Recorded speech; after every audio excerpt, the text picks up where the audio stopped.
اصولوں کے لیے جنگ کرنا بہت آسان ہے اور اصولوں کے مطابق زندگی گزارنا بہت مشکل ہے۔ مایوس وہ ہوتا ہے جو اللہ پر یقین نہیں رکھتا، اور محروم وہ ہوتا ہے جو اللہ تعالیٰ کی نعمتوں کا شکر نہیں کرتا۔ جو کسی کے ساتھ زیادتی کر کے اپنے لیے عزت چاہتا ہے تو اللہ اسے اپنے انصاف کے ذریعے ذلت دیتا ہے۔ دنیا اگر ہاتھ سے نکل جائے تو بندہ غریب ہو جاتا ہے، اور یہی دنیا اگر دل سے نکل جائے تو بندہ ولی ہو جاتا ہے۔ غم کی زندگی میں سب سے بڑی اہمیت یہ ہے کہ غم دل کو بہت نرم کر دیتا ہے۔ اگر غم نہ ہوتے تو انسان پتھر دل ہی رہتا۔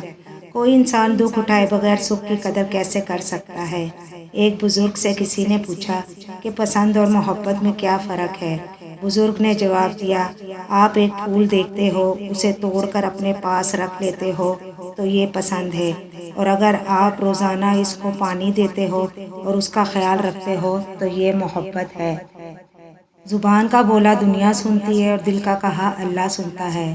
ہو سکتا ہے دنیا میں منافقت بازی لے جائے، مگر آخرت سچے لوگوں کی کامیابی کا دن ہے۔ لوگوں کے بدلے ہوئے مزاج ہی تو ہمیں انسان بناتے ہیں، ورنہ تو ہم سمجھ ہی نہ پائیں کہ زندگی کتنی مشکل ہے۔ جب اپنوں میں غدار، مکار اور منافق پیدا ہو جائیں تو میدان میں کھڑا شیر بھی کتوں سے ہار جاتا ہے۔ تم صرف خدا کو جانو، باقی پھر خدا جانے، اس کی عطا جانے۔ اختلاف کے باوجود احترام سے پیش آنا کمزوری نہیں، بہترین تربیت کی دلیل ہے۔ پہلے تو لوگ سمجھاتے رہے کہ وقت بدل جاتا ہے، پھر ایک بار وقت نے سمجھایا کہ لوگ بدل جاتے ہیں۔